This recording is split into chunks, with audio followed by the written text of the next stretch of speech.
High friends, welcome to back my channel. तर खूप दिवसांनंतर हा ब्लॉग टाकत आहे। तर हे वटपौर्णिमे दिवशीचा ब्लॉग आहे। सकाळची देवपूजा वगैरे झालेली होती आणि त्यानंतरच मी ब्लॉग करायला सुरुवात केलेली होती। देवपूजा करताना काही दाखवलेलं नव्हतं। इथं मी पुरणाची डाळ शिजून घेतलेली होती आणि इथं मी पुरण परतत होते, तेव्हापासूनच शूट केलेलं होतं।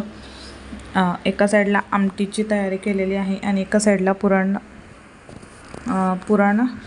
परतत आहे।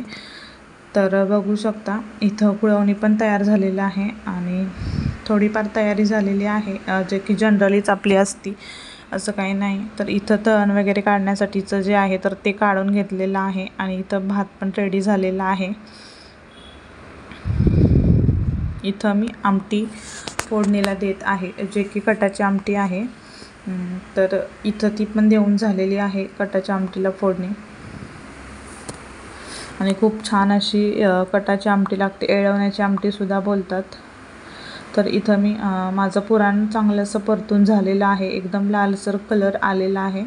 तर मी ते लगेच गरम असतानाच वाटून घेणार आहे, जेणेकरून ते पटकन वाटलं जाईल। जर थंड झाल्यावर वाटलं तर खूप असा टाईम लागतो आणि ते व्यवस्थित एवढं वाटलं जात नाही। गरम जोपर्यंत आहे तोपर्यंतच वाटलं जातं। तर मी त्या पुरणाच्या चाळणीवर थोडं थोडं घेत आहे आणि वाटीनं स्मॅश करत आहे, जेणेकरून ते पटकन होईल गरम असतानाच। तर इथं माझं बऱ्यापैकी पुरण झालेलं आहे, थोडंसं राहिलेलं आहे। तर ते पण झालेलं बघू शकता, थोडंसंच आहे, जास्त काही नाही आहे। 1 ते 1.5 वाटीचंच पुरण घातलेलं होतं। जी वाटी आहे स्मॅश करत तीच वाटीनं। आणि इथं आमटीला देखील खूप छान असा कट आलेला आहे। पुरण बारीक करून घेतल्यानंतर एका छोट्या भांड्यात काढून घेतलं आणि त्याच्यानंतर मी पीठ मळायला सुरुवात केलेली होती।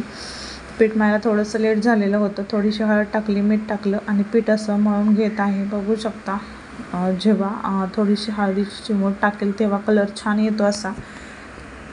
आणि पाणी आणि तेल मिक्स करून इथं मी कणिक मळून घेत आहे। जास्त पातळ पण नाही आणि जास्त घट्ट पण नाही, अशा कन्सिस्टन्सीमध्ये मळून घ्यायची।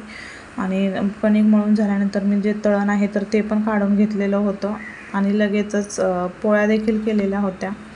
बघू शकता 5 ते 6 पोळ्या करून घेतलेल्या होत्या आणि देवाचे जे नैवेद्य आहे ते काढून ठेवलेले होते, जे की मी लगेच घरातल्या देवाला आणि तुळशीला दाखवणार होते। आणि त्याच्यानंतर नैवेद्य वगैरे दाखवून झाला आणि मी इथं रेडी झालेले होते। खूप लेट असं झालेलं होतं, त्यामुळं पटपट पटपट पट खूप घेतलेलं आहे।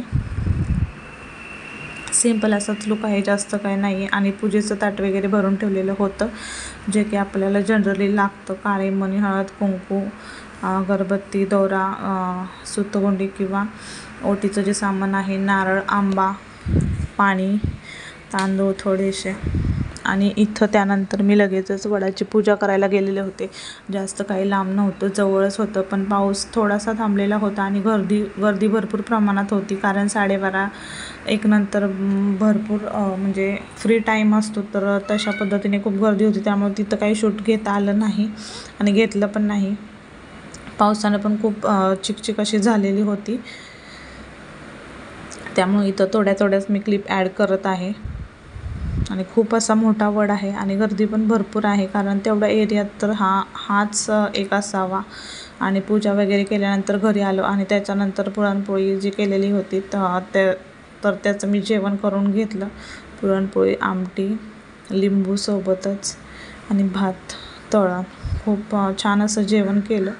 आणि त्याच्यानंतर मग थोडा वेळ आराम केला। आराम केल्यानंतर मग जे काही असतं ते परत संध्याकाळचं रुटीन चालू झालं।